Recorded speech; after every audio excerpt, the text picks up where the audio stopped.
Today is the 27th of November 2021, a Saturday, and we are all gathered here for the 9th session for Mindfulness for Beginners in English. I would like to warmly welcome, with permission to speak Bante's name, Venerable Bante, Homagama Dhamma Kusala Thero, to today's session. In addition to that, I would like to welcome all the participants joining via Zoom and Kusala technologies. I would also like to firstly invite Venerable Bante to kindly commence with the session today, starting off with our brief practice of mindfulness as the first step on this session. Over to you, Bante. Thank you. Namanta, can you hear me? Yes, Bante, I can hear you. Okay, let's start. Dear Dhamma friends, today again we are connected here for another session. So we will start with a few minutes of practice. Today I thought of doing a sitting session for a few minutes. And this way of practice may be new to some of you. Let's call it monkey mind practice. So this term, some of you might have heard before. So today we are going to do a monkey mind practice during our sitting session. Initially, make sure that you are comfortable, and once you are sure, you can close your eyes and just be aware that you are sitting.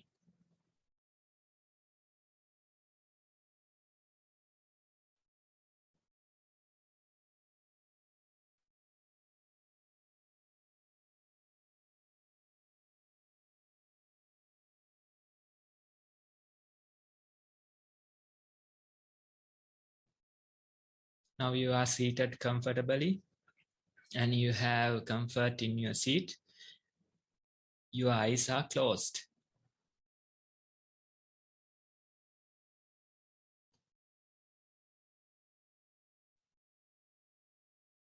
Now, instead of doing anything with our mind, we will just let the mind flow naturally.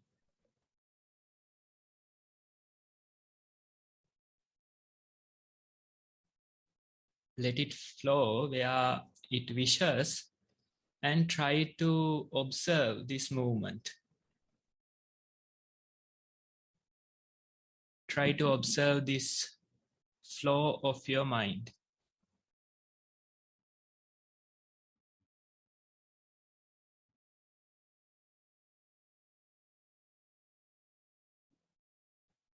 Instead of controlling anything, we let it run wild like a monkey, and we just try to catch its movements.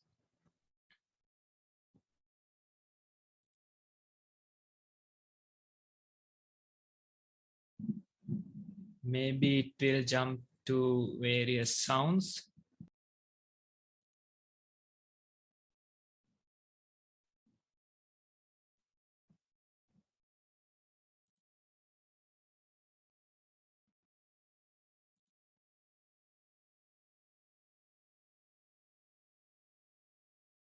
Maybe to thoughts, different emotions, urges.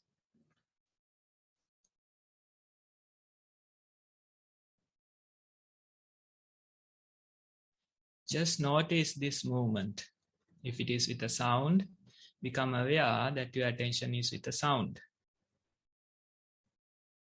If it is with a thought, become aware that your attention is with the thought. If it comes to bodily sensations, become aware that you have your attention with bodily sensations.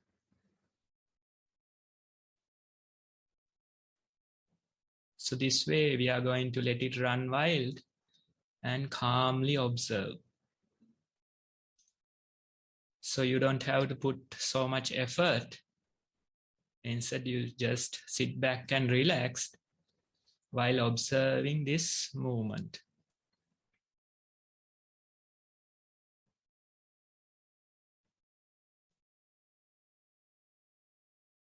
You may feel sleepy or some pain in your body. Whatever you feel, that's fine. Just be the observer.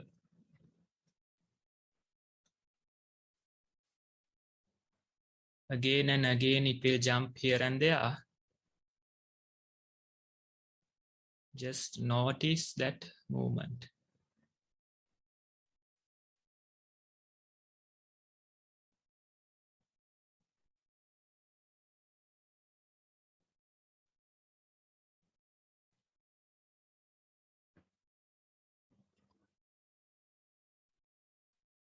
Maybe you will feel that you are missing some parts. You can't catch all the movements of this monkey mind. But that is fine. You can just observe what you are able to.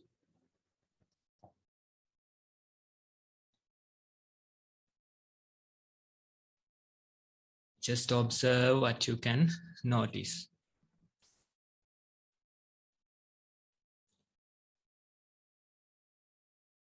So in this manner, we will try and sit for a few more minutes.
Okay, now we will open our eyes slowly.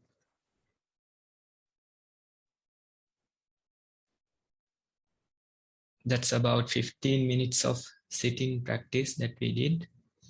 And with that, we can move to the next part of our session. Thank you for that, Bhante. And the next part of our session would be to briefly go through the guide to mindfulness, beginner's guide.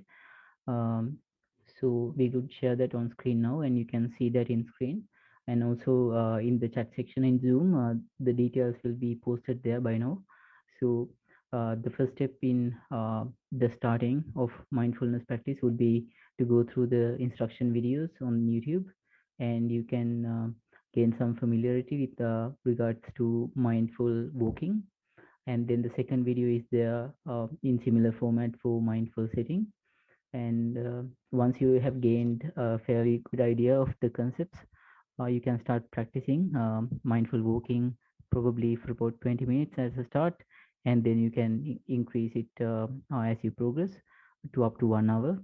And then once you complete a session of mindful walking, you can move on to mindful sitting. Again, you can start this by around 20 minutes of duration initially, and then progress further into a 1 hour of duration when time and your enthusiasm allows you to. And once you do this for several days, you can start writing the reports. You would usually advise to get about 2 hours of duration in each practice for you to start writing the reports.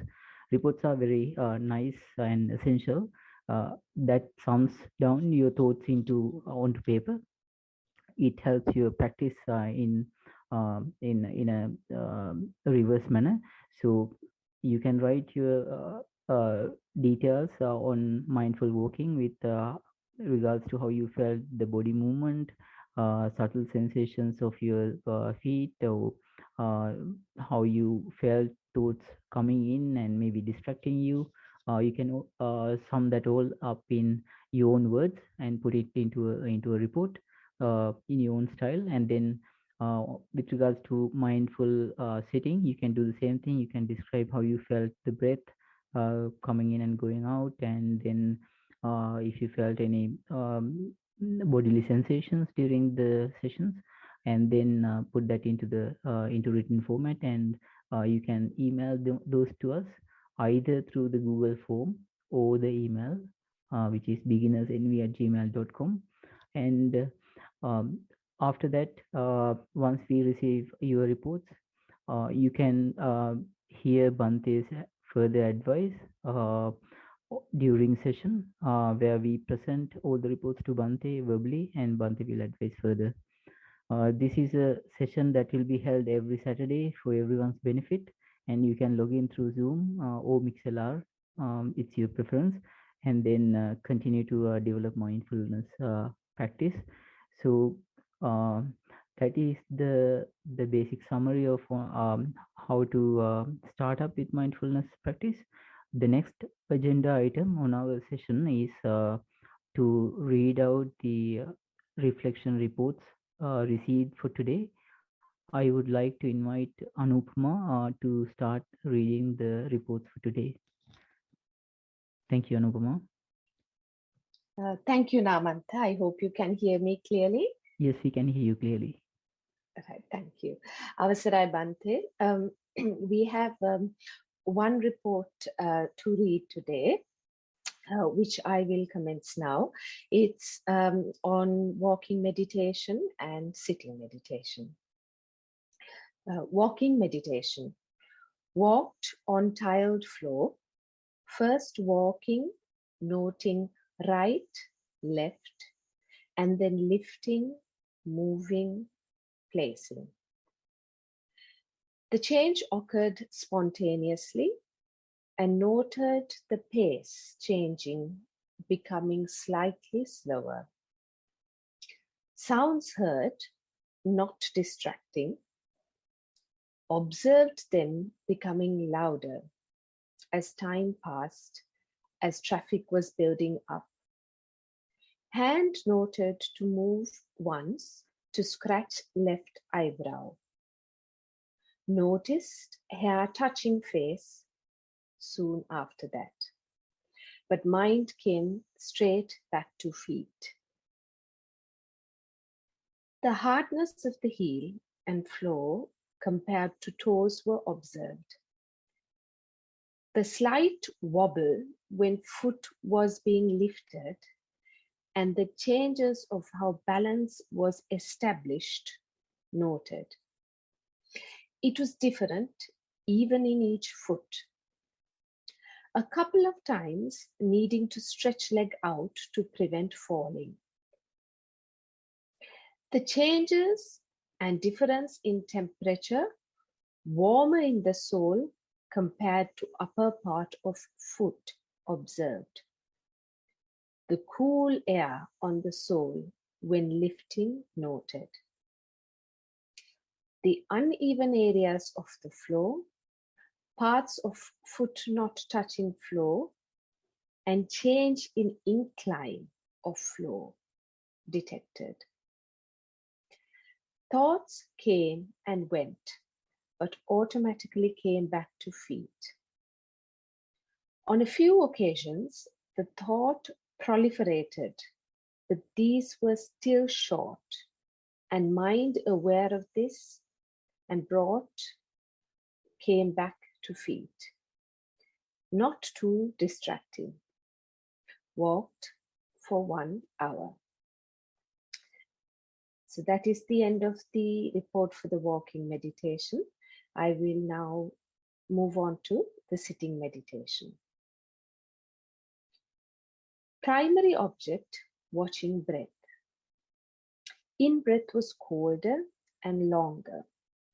Prominent first in right nostril and after a while in the left. The breath broke up, then disappeared and reappeared, was very subtle, shallow, and slow. When thoughts appeared and proliferated at the start, and slightly distracting, but came back to breath spontaneously. Very peaceful feeling. There were no thoughts this time, just peaceful. Other times, thoughts arose and passed. Pain noted at end of session, but not distracting. Kept mind on breath. Meditation for 1 hour. Session felt short and surprised when alarm went. With much gratitude for your guidance, Bhante, and to the organizers. May you all achieve Nirvana in this very life. End of report, Bhante. Okay, so it's a pleasure to hear such reports. You have a lot of valuable details and you are blissful about the practice. There's no worry, no questions. So that's a very good sign that you are grasping the practice properly and you are progressing. So there's no need to ask questions. Even the people listening, they can feel that there is no need. And in your mind also, there's no question. Whatever comes, it goes away. With time, with patience, if you just observe, you can see that thoughts are coming and disappearing after a while. The sounds are coming and disappearing after a while. There's no need to worry about them. Instead, just let them come and go. And when you allow that, you are blissful. Imagine if you think that there shouldn't be vehicle sounds. If you think that there shouldn't be any thoughts, then you are creating a struggle. You are trying to fight this surrounding. You can't meditate. But when you accept the surrounding, when you accept the thoughts, when you accept the sounds, then it is much easier and it is flowing naturally. So that's the way of practice. And in your report, you are mentioning that there was a need to scratch your head, and you did it in a mindful manner. You noticed the sensations, and after that you continued with your meditation. So when you know that you can do other activities mindfully, as long as you are doing it mindfully, there's no distraction, and your meditation continues. So even after doing the walking and sitting, you can continue your meditation. As long as you are awake, as long as you are living, you can continue your meditation. So that is why we are saying meditation is living. If you live in the present moment, you are meditating. If you are meditating, you live in the present moment. So there is no need to stop your meditation at the end of the sitting session. Instead, you can just continue that way. You can't sit or walk for the entire day, but whatever the activity that you are doing, you can continue this mindfulness, this awareness. Maybe you are reading something. You can become aware that I am reading. Maybe you are talking to somebody. Maybe you are listening to somebody. So you can just become aware. Usually people, they don't listen. Even to the closest family members, they keep one eye on the phone and just appear to be listening. No wonder there are so many problems in families. So if you can give attention to somebody, maybe for a few minutes, that's a precious gift that you can give. Because attention is very hard to find, especially attention from the people that are really close to you. So with practice, we try to embrace this quality in our mind. Whatever the activity that we are doing, we try to do it with awareness. We try to do it wholeheartedly. And throughout the day, you are meditating.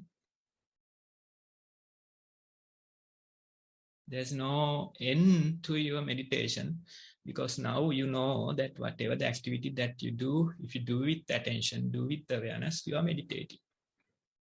So with time, your mind becomes blissful and peaceful. Even it is a bliss to hear your comments about the meditation, because you are progressing in that direction. Even the people that are gathered here, when they hear your report, they feel blissful, calm, and happy. So that same vibration that we have to develop as a group. And when you do that, you can feel that even the surrounding people, they seems to be meditating. Even the next door neighbor seems to be meditating. Even the people at work seems to be meditating.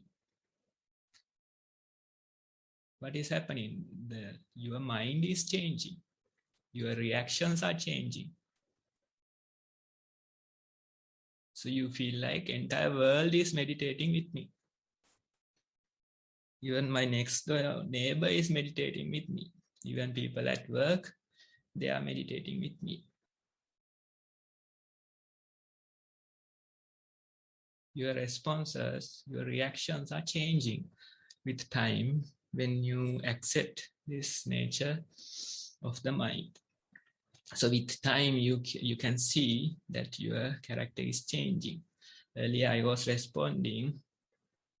Earlier, I was reacting to small matters. Now I am not reacting. Earlier, I was storytelling, creating so much confusion in my mind. Now, not so much. Earlier, I had so much stress after a work day. Now, even after 8 hours of work, I feel fresh. So that's the change we want to develop. And that is a change inside, not a change outside. But when you change inside, you feel that even the world is changed. Even the neighbors are meditating. You feel like that. But the change is inside you, inside your mind. With time, you're accepting this blissful nature. So what we suggest is that continue your practice and continue to report. So it will help both yourself as well as the group. Thank you, Bhante, for those very helpful and wise words. Next, we do have the question and answer session. So if anyone has any questions or queries they would like to clarify now, please raise your hand via Zoom, and then we will invite you to unmute yourself so Bhante can answer your query. I'll just give a few, maybe 30 seconds or so to give everyone a chance. I can see one hand raised. It's Gihanta. Gihanta, if you could kindly unmute yourself and ask your question, please. Thank you, Anupama. Bhante, the question does not relate to mindfulness practice itself, but I have this question. If it is appropriate, kindly answer, otherwise I understand. The question is related in some ways to the question I raised during the last week's session as well. So generally in our life, we seek happiness and sort of satisfaction through sensory contact. So generally it's around touch, sight, smell, sound, and thoughts. So that's how we normally acquire pleasure or happiness. In the Buddhist practice, like when we listen to the report, the fulfillment and the stillness and the happiness comes more from mental absorption and stillness, not sensory contact like we normally see in the world today, generally, most of the time. So I would like, Bhante, your thoughts on why the mental absorption is considered to be superior or better. I have a sense of it. I think we all do. But I think your reflections usually provide a lot of clarity, and this way it goes counter to the general way the world works, which is very focused on sensory contact. Thank you, Bhante. Okay, so your question is related to meditation. So this is the foundation for meditation. When you feel the worldly ways, they go after sense pleasure. That is common. You can see it everywhere. And that way they think they can be satisfied and they can find happiness. But when it comes to the practice, you have used the word mental absorption, but that's also not true. Instead, we are practicing mindfulness. So with mindfulness, the idea is to become aware of the true nature of your mind, not the mind objects. So when it comes to sense pleasure, mind objects are related. So you see something pleasurable with your eyes. So that's a mind object that comes to your mind. When a mind object comes to your mind get moved. Maybe it'll go into a positive direction, which we call as pleasure. Maybe it'll go into a negative direction, which we call as pain. But that is just mind experiencing these mind objects. So when there is pleasure, there is pain. When there is pain, with that comes pleasure. So it's like two sides of a coin. Or even some teachers, they give an example of a snake. When it comes to the head of the snake, you know that it is dangerous.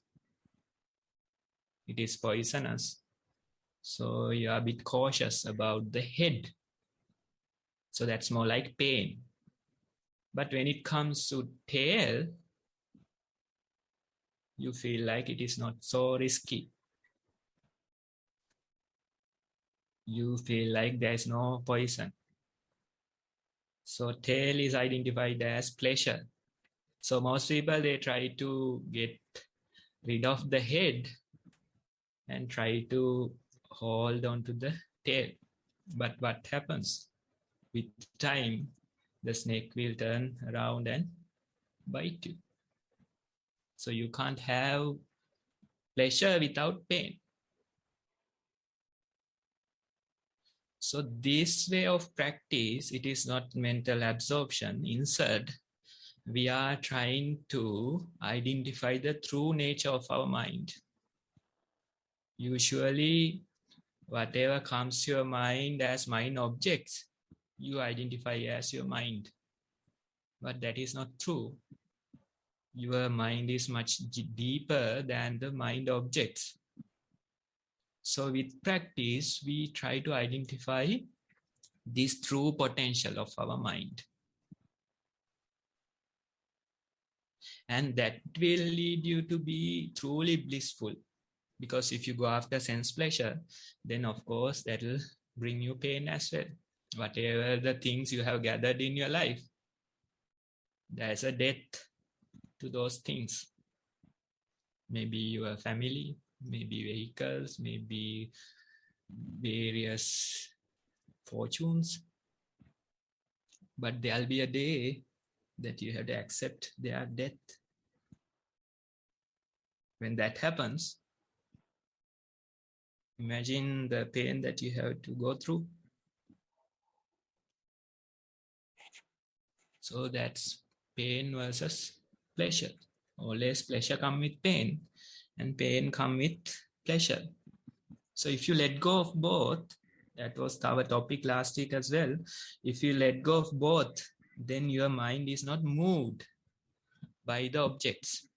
Instead, you identify the true nature of your mind, and that is real peace that you can achieve. That is really real blissfulness that you can achieve. So these questions, analyzing through questions, won't work. You have to experience for yourself. That is why I think some time back I asked from you to submit a report. If you do it for a few weeks, it won't take long. Even some people, the beginners, new practitioners to mindfulness, after 3 weeks, they are telling that I have done this for 3 weeks and this is my result. I feel so happy and blissful. There are problems in my life. There are issues, but still I feel happy. There's no change in the outside world, but still I feel happy because your mind is accepting the true nature of the mind, not the mind objects, but the true nature, the deep reality in your mind. So when you accept that, your mind is not moved by the object so much. And that is the source of true happiness or blissfulness. So try and see if you can spend few hours practicing. Formal practice is important because you have to train your mind a little bit. Otherwise, you identify that day-to-day life, you can't be mindful. You make a determination to be mindful for few seconds and it goes away. Even after a few hours, you realize that you made this determination. So instead, if you do formal practice, it is like training your mind, training for the battle in day-to-day life. And that way you have to approach and try introducing it to your day-to-day schedule, maybe like 20 minutes of sitting, 20 minutes of walking, as Namanta mentioned initially. And with that, if you continue for 3 or 4 weeks, then you can realize for yourself. So that's my idea. Thank you, Bhante. Thank you, Bhante. We have a little bit more time if anybody wants to ask any questions from Bhante. I don't see any hands raised, so I will conclude the question and answer session for today. I'm handing over to Namanta now. Thank you. Thank you very much, Anupama, for conducting the Q&A session. And also thank you very much, Bhante, for details and insight on furthering our practice in this manner. So the next item in our session would be for the talk on Dhamma. I would like to invite Venerable Bhante to commence with the talk for today's session. Thank you, Bhante. Dear Dhamma friends, today I thought of talking about this monkey mind because that was our approach to practice today. So with that, I thought of talking about this monkey mind a little bit. So everybody got one. There's no need to search outside. Instead, if you just look within, you will find this monkey in action.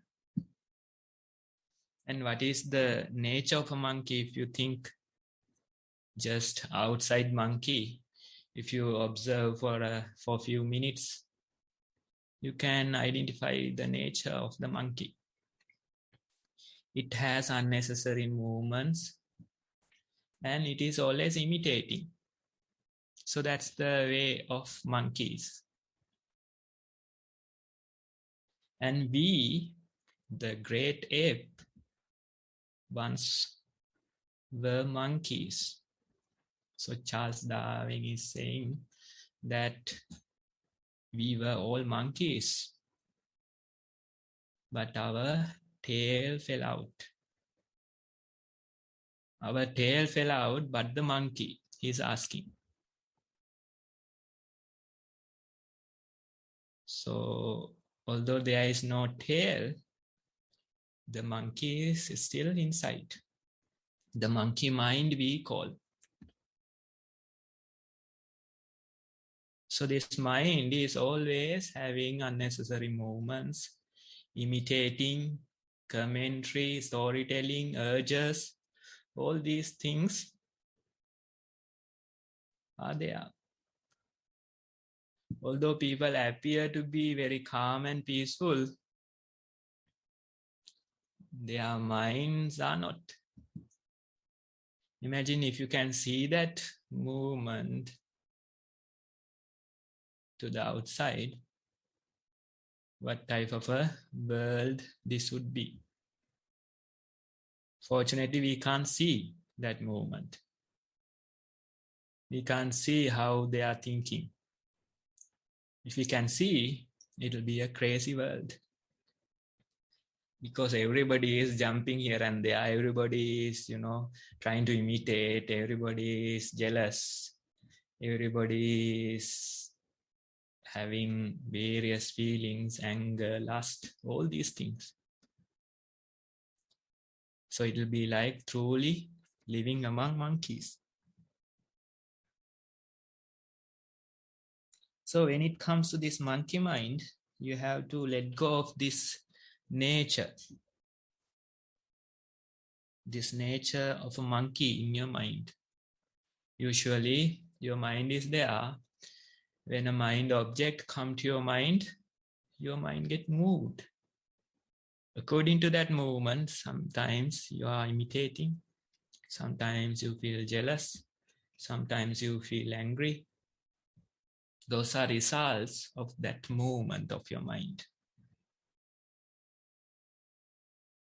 So whenever a mind object come to your mind, as a result, you become a monkey. As a result, you react. Some people, they have anger issues. Imagine when they are angry, how they are reacting. Truly like a monkey, they are reacting. Some people have lust issues. So that's another way of, like a monkey, they are reacting. So these things, they are mind objects that we experience in our mind. And according to them, we feel pleasure or pain or some other sensation. And our reactions are making us monkeys. So if you truly want to become a human,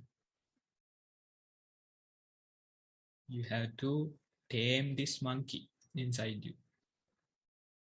You have to train this monkey. But most of the people, they don't know how to train. They don't know how to tame this monkey. They think if they restrict this monkey, if they cage this monkey,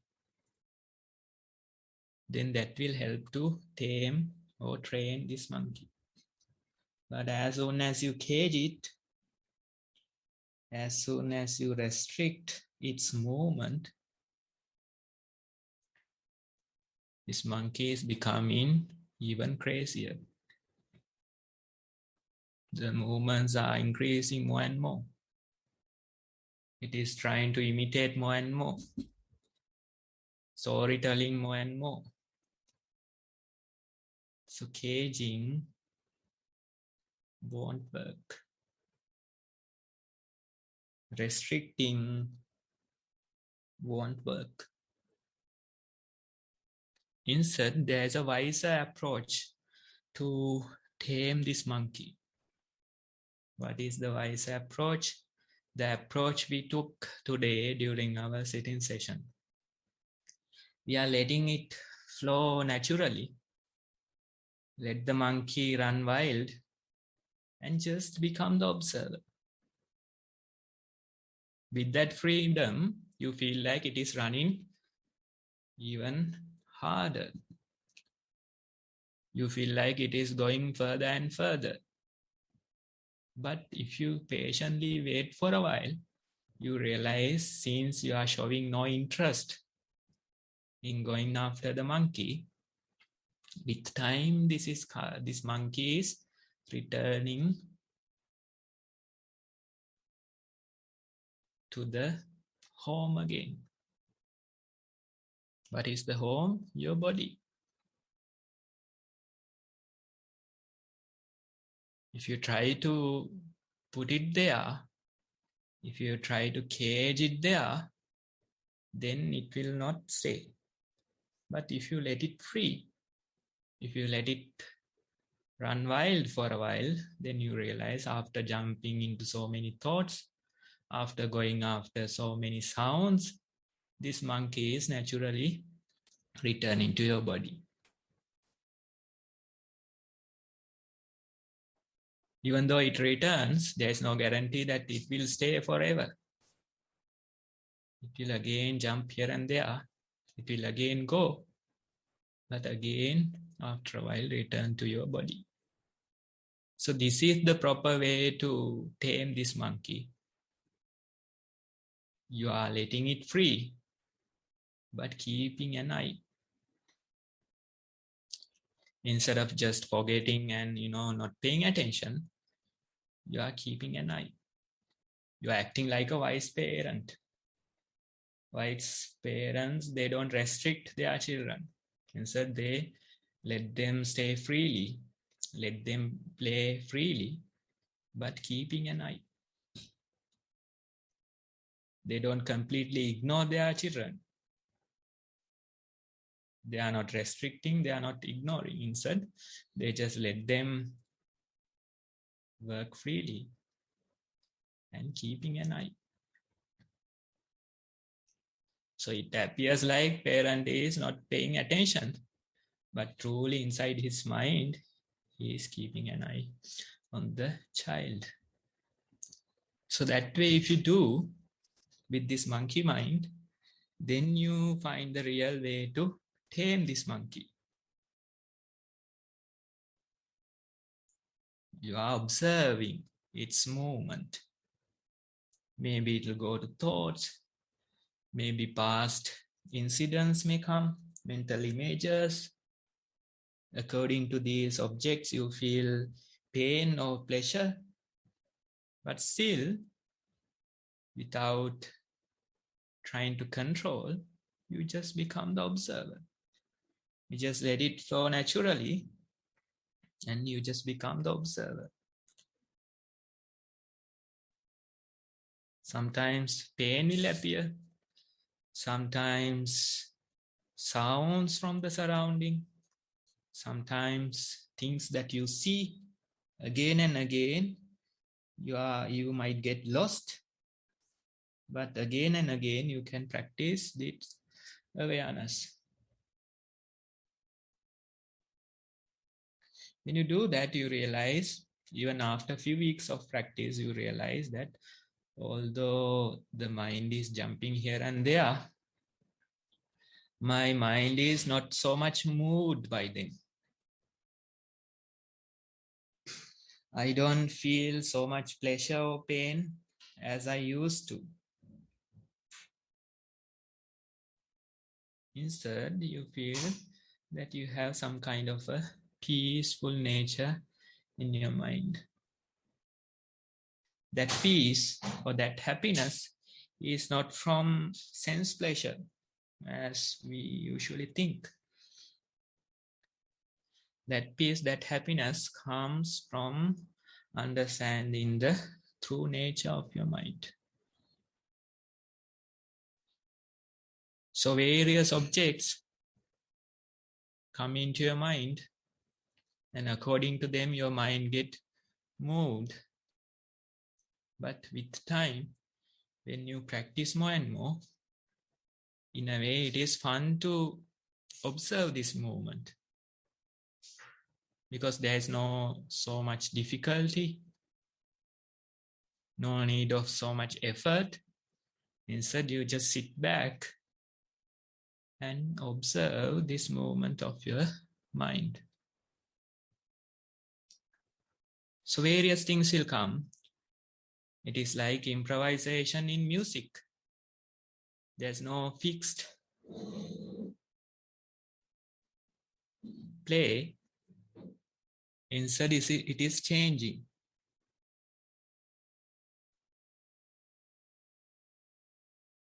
It's like whatever the players want, they are playing. It's like jazz. So pleasurable to hear, because there is no fixed play.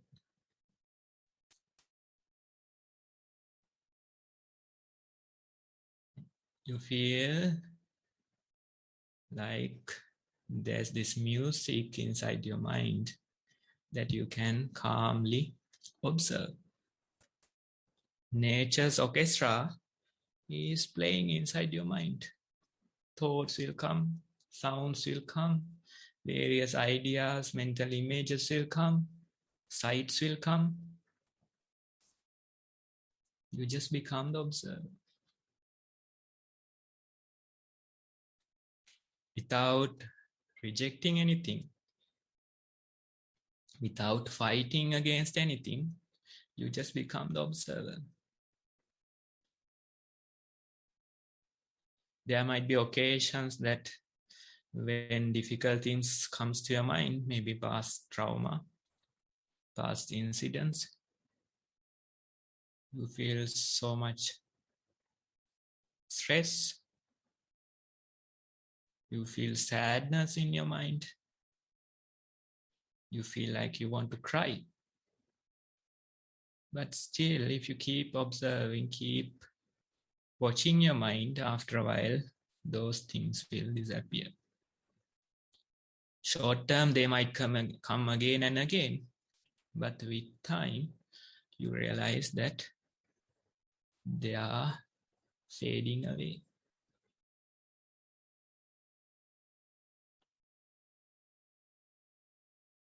And you are becoming more and more blissful.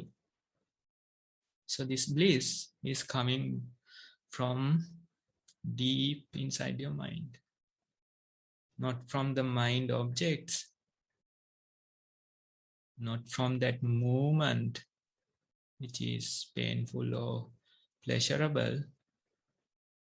Instead, this blissful nature is coming from your true nature,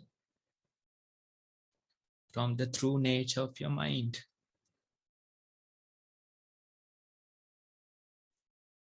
That nature you can't put into words. That nature you can't explain to somebody. Instead, you have to experience for yourself.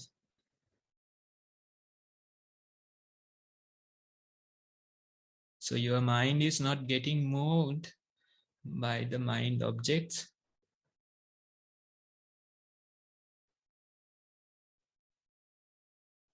Instead, it is accepting the true nature of mind.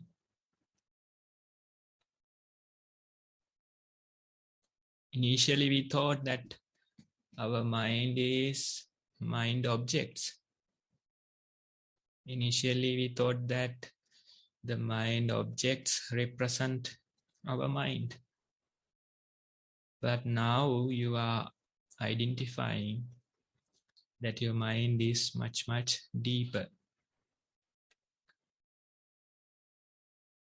Your mind is only reflected when you get mind objects. But that true nature is always there.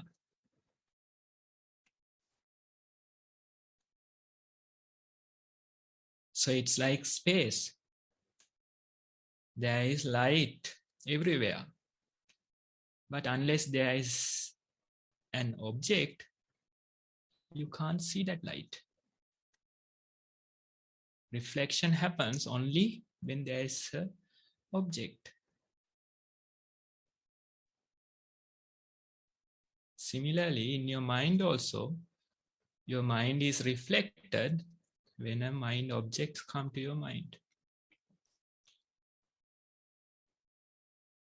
It is reflected as per the pain or pleasure you experience due to mind objects. But with practice, with this awareness that you are understanding more and more, you are experiencing more and more the true nature. My mind is like space. There's no limit. It is vast. And you are embracing that nature in your mind. So this practice is towards that. When you do it again and again, you can realize this true nature. Of course, we start our practice based on somebody else's words. That is our encouragement towards practice. But the person who is practicing, within few weeks, they can realize for themselves. They can feel this peace in their mind. And that peace is not from the mind objects. If you get peace from mind object, if you get happiness from mind objects, that won't last. This peace is from understanding the true nature of mind, true depth of your mind. And that understanding will be there with you forever. Even temporary, you feel like it is gone, but it will be always there.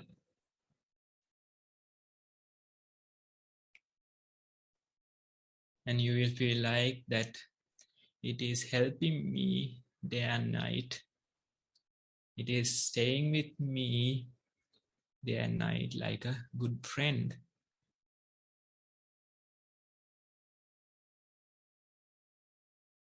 Whenever you are in trouble, it is coming to help you. You have this oasis, and you can have the refuge of that. Although the society tries to hurt you, blame you, other people do various things, still you are not so much moved by those incidents. So this practice is guiding you towards the real peace, real happiness. So I invite all of you to start practicing. Spend maybe about 20 minutes of sitting, maybe about 20 minutes of walking for a few weeks. And when you realize on your own, then you will definitely create time for the practice. So time is a created thing. So if you say you don't have time, in other words, you are saying it is not important. If it is important, you always create time. So once you experience this true bliss, true peace coming from the practice, you will definitely create time for practice, and it will be a part of your day-to-day schedule. So with that comment, I invite all of you to continue your practice and continue to share with the group.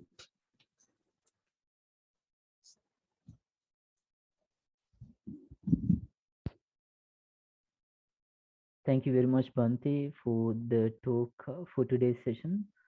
So to summarize, we followed through on 10 minutes of mindful practice during session, mindful sitting, and then we went through the Q&A session with Bhante answering the report submitted for today, and also a verbal question, and then followed on with the talk for today's session. And Bhante's advice was on creating time and prioritizing mindful practice when we can. Thank you for that insightful advice, Bhante. I would like to thank Bhante with permission to speak Bhante's name, Venerable Bhante Homagama Dhamma Kusala Thero, on behalf of all organizers and all participants for the time and effort taken from Bhante's valued own practice. Much merits to Bhante. I would also like to pay special gratitude to Most Venerable Bhante Dhammajiva Mahathero for the advice and support to initiate this program, which is a program that we have come to recognize as a valuable source of insight for us to proceed further on a track of mindfulness. So apart from that, I would also like to thank the organizers for their efforts in initiating the program, as well as for continuing on with the program, and also the participants. You have been of tremendous support to us all by participating in the session and expressing your keen enthusiasm to go on with this program. So I invite all of you to keep developing the skills of mindfulness as per Bhante's advice during session, and keep reporting practice reports so that we can have Bhante providing you advice and feedback continuously throughout the sessions in future. So with this, the session is over for today, and I would like to ask if anyone has any questions or comments or any feedback to share with us. You can raise the Zoom hand and we will allow you to speak up and express your statement or question. I'll give you about 1 minute to raise Zoom hand, and yes, you can speak. Okay, I think there are no particular questions being raised.